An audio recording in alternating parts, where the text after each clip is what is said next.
Hi guys! Welcome back to my vlog! Ngayong umaga nga ay pumunta kami sa bukid. Bukid ang tawag nila. Tawag namin sa Ilocano ay taltalon o kumbaga tinatawag nila na kumkuman. Ito nga at pumunta kami dito para humingi ng mga gulay.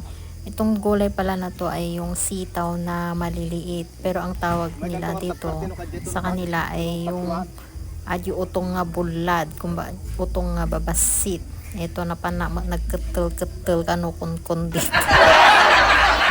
Kata kayo nga padak nga Ilocano natitawag yung ating nga utong kasi kanya may tawag mo ito nga utong kat utong nga ababa pero dito Isabela tiawag da kat utong nga bulad at pati ugot na mabalin nga si daan bagla nga abrawon damdam. Ay, nagbayag dagi na doon sa Palo Domingo.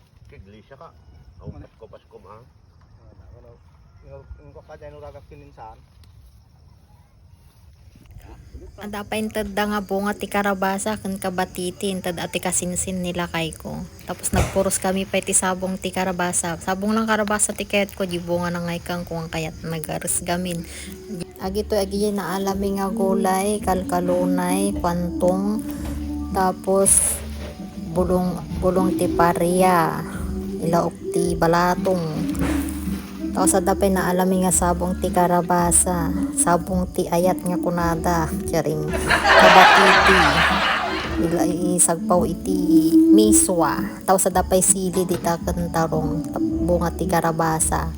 Tapos agit ato yung matadjay utong ababa, utong nga bulat nga kunada kanugot na. Agita amin tinaalami nga gulay ngayon na intad na di kasinsin nila kay pangdenengdeng. Atan nakaluto nila kay kunti denengdeng nga pangal daw. Mangantayon karuba.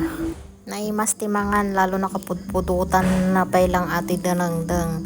Ken nas may met peti mangan no ti kasabay mo nga mangan ket nalaing nga gistorya wenno chismosa. Ay lang gayang gagay charing.